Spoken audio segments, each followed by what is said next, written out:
वार्षिक मूल्यांकन वर्ष 2022 से कक्षा 6 विषय हिंदी है, जो आपका 13 अप्रैल का पेपर होने वाला है। देखिए, यहाँ आपको हमेशा की तरह समय मिलेगा 2.5 घंटे और कुल प्रश्नों की संख्या रहेगी 24, पूर्णांक रहेगा आपका 60। देखिए, आपको यहाँ रोल नंबर लिखना है, साल का नाम लिखना है, जानकारी आवश्यक जानकारी है जो इसको फिल करने के बाद आप यहाँ देखेंगे। देखिए, हमेशा की तरह हम यहाँ पर रियल पेपर लेके आते हैं और यहाँ देखेंगे, यहाँ से वर्क कार्य प्रारंभ करना, यहाँ से वर्कशीट पर कार्य प्रारंभ करें। बहुविकल्पीय प्रश्न 1 से 10 तक निर्देश दिए गए हैं। प्रश्नों को पढ़कर नीचे दिए गए विकल्पों में से सही विकल्प चुनकर लिखिए। प्रत्येक प्रश्न के लिए 1 अंक निर्धारित है। अब देखिए, यहाँ पर है प्रश्न 1, विजय विश्व तिरंगा प्यारा कविता में कवि किसका आह्वान कर रहा है? तो यहाँ कर रहा है भारत माता का, कि वीरों कर रहा है, कि जनता कर रहा है, कि तिरंगे का। तो देखिए, जो आपका ये विकल्प उत्तर हो जाएगा, तो यहाँ हो जाएगा बी नंबर, वीरों का। प्रश्न क्रमांक अगला देखेंगे और यहाँ दिए है, दांत खट्टे करना है, मुहावरे का अर्थ है। दांत खट्टे करने का मतलब अर्थ क्या होता है? परास्त करना, या खट्टा लगना, या जीत जाना, या मीठा लगना। तो आपका जो उत्तर हो जाएगा, तो ए नंबर हो जाएगा परास्त करना।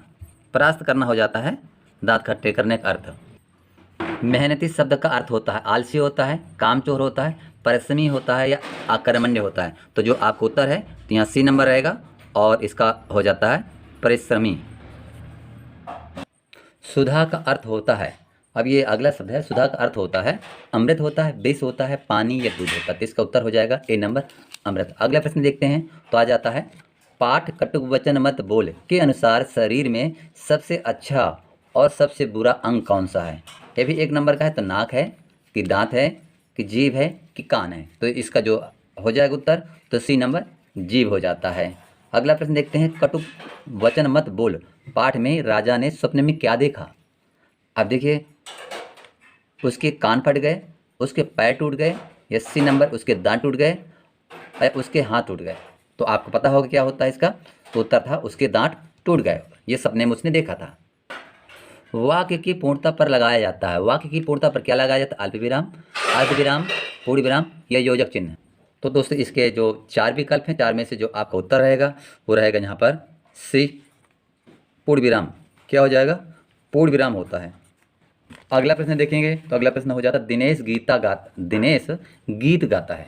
दिनेश क्या है? गीत गाता है। इस वाक्य में रेखांकित शब्द कौन सा है? ये है रेखांकित, मानो गाता क्या है? संज्ञा है, कि सर्वनाम है, कि विशेषण है, कि क्रिया है? तो गाना क्या होता है? काम होता है।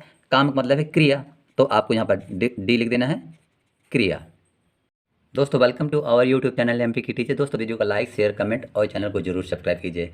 तो अगला प्रश्न क्या है, बाबा भारती ने खड़क सिंह से अपाहिज बनकर घोड़ा ले जाने की घटना को किसी को बताने के लिए क्यों मना किया?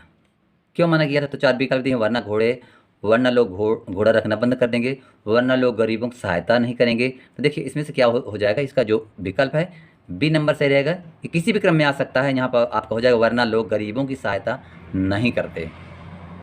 धारा संतृप्त हो रही है। अब देखिए, किससे संतृप्त हो रही है? ए नंबर, पुण्य से, दूसरा धर्म से, दान से, या पाप से। तो इसका जरूर आप देख लीजिए क्या होगा। पुष्प का पर्यायवाची शब्द है सुमन है, सरोवर, पुरुष, या तरु। तो इसका उत्तर हो जाएगा आपका ए नंबर हो जाएगा सुमन। दिनेश के बाद है, देखिए अगला हम प्रश्न देख लें, निम्न में से संज्ञा शब्द है। निम्न में से संज्ञा शब्द कौन है? उसका जबलपुर, जाना, या मीठा। तो संज्ञा शब्द कौन सा हो जाएगा? आपको ये हो जाएगा जबलपुर हो जाएगा। अगला प्रश्न देखते हैं, निम्नलिखित में से नदी शब्द का बहुवचन होगा। नदी शब्द का बहुवचन क्या होगा? नदियां हैं, नदिया है, नदिये है, और नादिया। तो आपका जो विकल्प होगा सही, तो आपका ए नंबर हो जाएगा और हो जाएगा यहाँ पर नदियां। उन्होंने सुल्तान की ओर से मुंह मोड़ लिया, वाक्य में प्रयुक्त वाक्यांश है। जो वाक्य में प्रयुक्त है, तो वाक्यांश क्या होगा? विशेषण है, यह मुहावरा है, ये लोकोक्ति है, यह सूक्ति है। तो इसका मुहावरा हो जाएगा। मुंह फेरना मतलब प्रेम न करना या ध्यान न देना। अगला प्रश्न देखेंगे, रानी लक्ष्मीबाई के बचपन की सहेलियां थीं।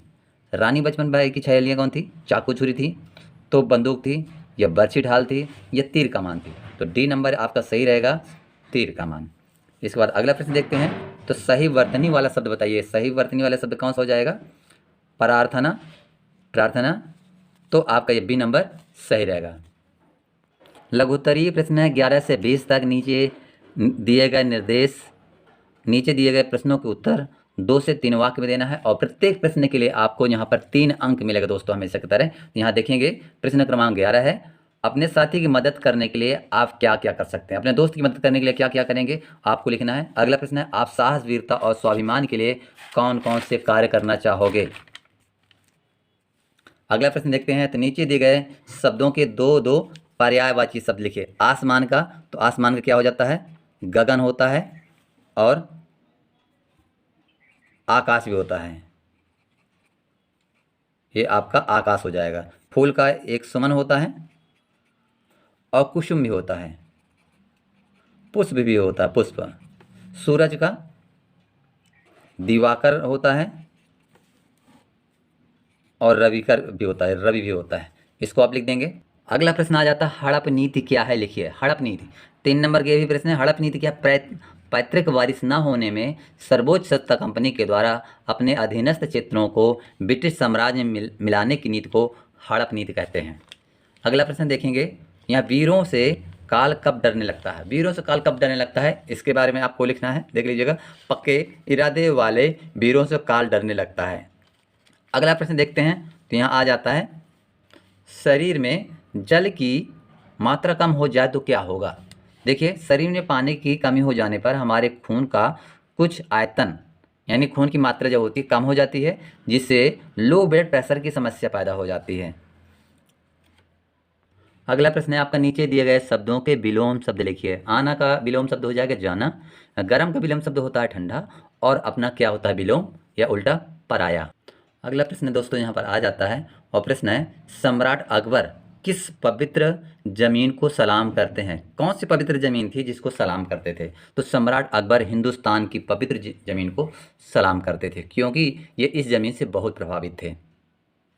अगला प्रश्न, हमें सूचनाएं किन किन माध्यमों से, जो हम सूचनाएं किन किन माध्यमों से भेज सकते हैं। तो देख लीजिए, चिट्ठी के माध्यम से भेज सकते हैं, फ़ोन से भेज सकते हैं, ईमेल के माध्यम से भेज सकते हैं, स्पीड पोस्ट से भेज सकते हैं, और लोगों के द्वारा भी आप संदेश भेज सकते हैं। फिर है, निम्नलिखित शब्दों के विलोम शब्द लिखिए। विजय का लिखना है प्रशंसा और हानि का। तो विजय का पराजय होता है, प्रशंसा का अपमान होता है, और हानि का लाभ हो जाता है। अगला प्रश्न देखेंगे दोस्तों, तो यहाँ आ जाता है, निम्नलिखित मुहावरों का वाक्य में प्रयोग कीजिए। मुँह की खाना का मतलब होता है ये स्वर्ग सुधारना। तो मुँह की खाना का मतलब होता है, क्या होता है, हार जाना। प्रयोग है, आज पाकिस्तान को भारत की क्रिकेट टीम से मुँह की खानी पड़ी। प्रश्न दूसरा है, खा नंबर, स्वर्ग सुधारना अर्थात मर जाना। प्रयोग, गंगाधर राव के स्वर्ग सुधारने के बाद महारानी लक्ष्मीबाई ने राज्य संभाला। अगला प्रश्न देखते हैं, तो बसंत क्यों दुखी था। इसको आपको बता देना है, बसंत क्यों दुखी था। अगला प्रश्न, निम्नलिखित शब्दों का प्रयोग करते हुए एक एक वाक्य लिखिए। किसका, विज्ञान का आपको एक वाक्य बनाना है, प्रयोग कर देना है। दूसरा है ठंडा का, और तीसरा है शल्यक्रिया, और चौथा है, तीन है, और एक एक अंक यहाँ पर रहेंगे दोस्तों। इसके बाद अगला प्रश्न है, उन्नत खेती के लिए कोई 4 आवश्यक बातें लिखिए। उन्नत खेती के लिए यानी अच्छी किस्म की खेती के लिए आपको कोई 4 बातें लिखना है। यदि रुपए नहीं का प्रचलन नहीं होता तो क्या होता। बहुत इंपॉर्टेंट प्रश्न है ये। बाजार में वस्तुओं के खरीदने और बेचने के लिए बड़ी कठिनाई आती। वस्तु के बदले वस्तु खरीदने में वस्तु के भार रूप में इधर उधर लाना ले जाना पड़ता, और भी बहुत सारी कठिनाइयाँ होती। अब आप ही समझ जाइए, बहुत प्रायोगिक चीज़ है। यदि पैसा नहीं होता, पैसा ना चलता होता, तो आप कुछ भी सामान लाते तो कितना सारा सामान ले जाते हैं। अगला प्रश्न देखेंगे, यहाँ बिस्मिल की बहन को छोटी आयु में शिक्षा कौन दिया करता था। उत्तर है, बिस्मिल की बहनों को छोटी आयु में उनकी माताजी ही शिक्षा दिया करती थी। कौन बचपन दिया करता था शिक्षा, उनकी माताजी दिया करती थी। फिर अगला प्रश्न शुरू हो जाता है दोस्तों, यहाँ से दीर्घ उत्तरीय प्रश्न 21 से 24 तक है, और यहाँ दिया, नीचे दिए गए प्रश्नों के उत्तर लिखिए। प्रत्येक प्रश्न के लिए 5 अंक निर्धारित है, और प्रश्न है यहाँ पर 21 नंबर, डॉक्टर भाभा वैज्ञानिक होने के साथ साथ कला प्रेमी भी थे। पाठ के आधार पर अपने शब्दों में लिखिए। इसका उत्तर है, डॉक्टर भाभा को गणित और विज्ञान के प्रति अति प्रेम था। उन्हें संगीत, नृत्य एवं चित्रकला से भी भारी लगाव था। वे पेड़ पौधे और बगीचों के बड़े शौकीन थे। अगला प्रश्न, स्वयं सोचकर कोई एक कहानी लिखिए। कोई अपनी से कहानी आपको सोच के लिख देना है, जो सबसे ज़्यादा अच्छी लगती हो उसको लिख दीजिए। यहाँ प्रश्न है, दस्तक पाठ के लेखक द्वारा समाज के प्रति किए गए कार्य कौन कौन से हैं, अपने शब्दों में लिखना। दस्तक जो पाठ है उसके आधार पर लिखना। तो लेखक समाज में रहकर समाज में हर समय तत्पर रहते थे। वे अपनी गृहस्थी और घर की समस्याओं के समाधान के लिए समय नहीं दे पाते थे। वे परोपकार में लगे रहते थे। जिस दिन सोनू छत से गिरा था, लेखक त्रिवेंद्रम में अपने मित्र के साथ कार्य में गए हुए थे। अतः समाज ने लेखक के साथ सेवा का परिचय दिया और सोनू को अस्पताल तक ले गए। अगला प्रश्न यहाँ पर देखेंगे तो सुभाष चंद्र बोस के आह्वान पर नवयुवकों पर जो प्रभाव पड़ा उसे अपने शब्दों में लिखिए। अगला प्रश्न है आपका यहाँ पर, अपनी बहन की शादी में जाने के लिए अपने प्रधानाध्यापक को 4 दिन के अवकाश हेतु प्रार्थना पत्र लिखिए। आज भी मद भगवद गीता क्यों प्रासंगिक है, पाठ के आधार पर लिखिए। क्योंकि इस भवसागर में जब विश्वास टूट जाता है तब इस मन को समझाने के लिए केवल ईश्वरीय वचनों का ही सहारा रह जाता है। इसलिए आज भी मद भगवद गीता प्रासंगिक है। दोस्तों यहीं से वीडियो को समाप्त करते हैं। दोस्तों वीडियो को लाइक, शेयर, कमेंट और चैनल को जरूर सब्सक्राइब कीजिए, जिससे आने वाली वीडियो की नोटिफिकेशन सबसे पहले आपको मिल सके। धन्यवाद।